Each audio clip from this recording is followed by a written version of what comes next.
gone into some games knowing it would not be a favorable matchup for Mike. Did the staff feel that this might be a game well suited to him?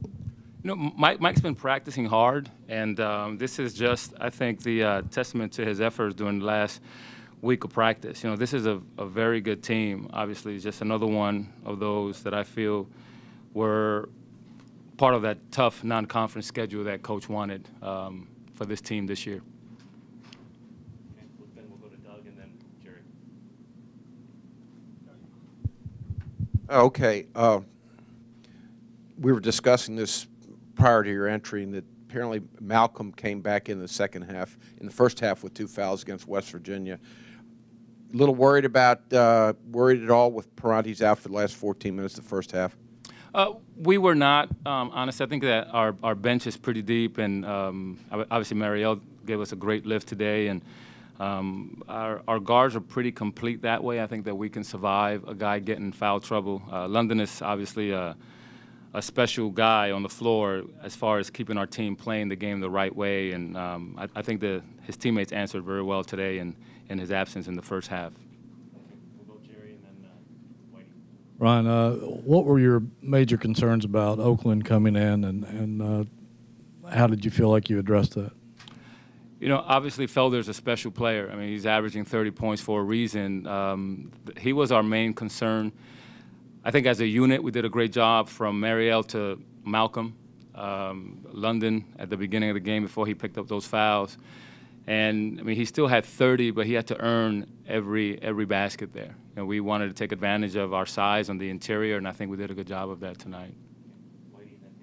Hey, Ron, over here. With Mike's performance, obviously the points jump out at you, but he also had the 7 rebounds, and then he had a couple really nice assists, I thought, out of the post. Is that sort of some things that were great to see, and maybe are some underappreciated parts of Mike's game when he's clicking like that? No, definitely, and Mike has the ability to put points on the board, but you know, we're a post-trapping team. We practice against that every day, so it wasn't anything that we had not seen, so it was very natural for him to see the open side and, you know, to make that extra pass. But it is nice to see him have this type of game, you know, let him see the ball going in the basket and, you know, having them rebound the ball that well.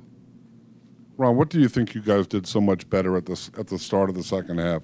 You outscored them 24-7 in the first 8 minutes. They had 8 turnovers.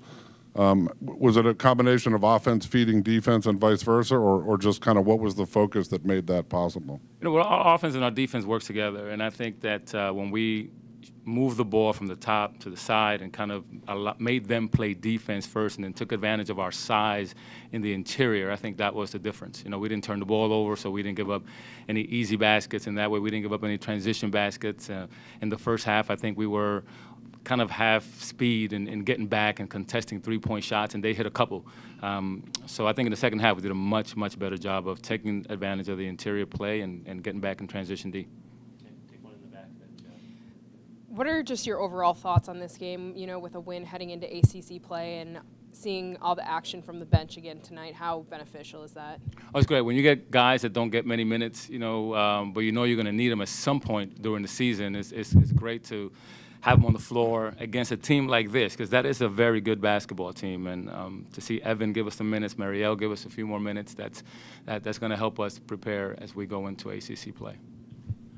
As you mentioned, Tony set up a very challenging non-conference schedule. Had you been told before the opener that you'd come out of this 11-1, do you think we've been pretty happy with that? Oh, definitely, definitely. It was a challenging schedule, and it was for a reason. We feel that because of the schedule that was set, you know, we've learned a lot about our team this non-conference. We've adjusted to certain things. Individuals have to be challenged. And because of those things, I think we'll be better prepared to start ACC play. Okay, we'll take 2 more questions. You've had a series of games where you trailed either at halftime or in the second half.